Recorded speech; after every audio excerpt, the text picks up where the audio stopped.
Greetings to all our viewers. We are National Import Valuation Database Unit of Sri Lanka Customs introducing you about the new Value Declaration Form. This video series is aimed at discussing the additions which you have to declare in the Value Declaration Form as per the Article 8.1 of Schedule E of the Customs Ordinance. And this is the second video of the series. Royalties and license fees are a payment made by the user or licensee to the license holder or licensor to use a protected right. It may relate to intellectual property, copyright, industrial property, patent, or commercial property, trademark. If the payment of royalties and license fees fulfills the following four conditions, then it should be included in the value for customs purposes. The fees should be paid by the buyer either directly or indirectly. The payment should be related to the imported goods that are being valued.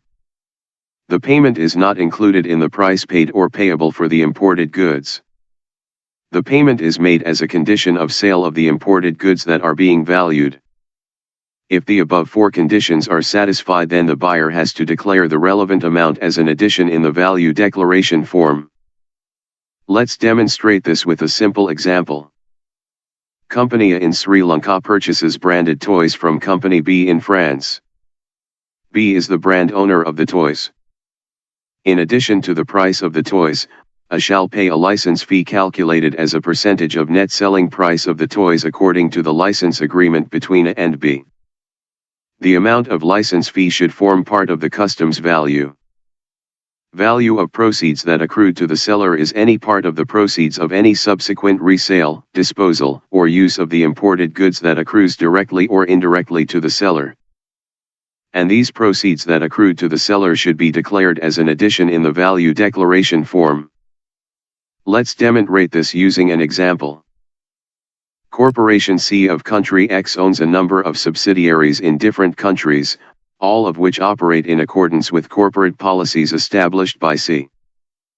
Some of these subsidiaries are manufacturing enterprises, others are wholesalers, and still others are service-oriented enterprises.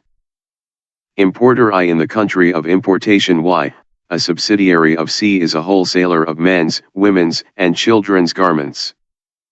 Manufacturer M is another subsidiary of Corporation C, also located in country X. Importer I in country Y buys men's garments from manufacturer M. In addition, women's and children's garments from unrelated manufacturers of third countries as well as from local manufacturers. In accordance with C's corporate policy concerning sales between subsidiaries, goods are sold at a price negotiated between subsidiaries. However, at the end of the year, Importer I will pay to manufacturer M 5% of the total annual resale of the men's garments which he buys from him during that year as a further payment for the goods. In this case, the payment in question is a proceeds of a subsequent resale of the imported goods which accrues directly to the seller, and the amount is to be added to the price paid or payable as an adjustment. Under the provisions of Article 8.1, d. Moving on to the next. Cost of transport generally means the cost of freight. The cost of freight may include loading, unloading, and handling charges associated with the transport of the imported goods to the port of Sri Lanka.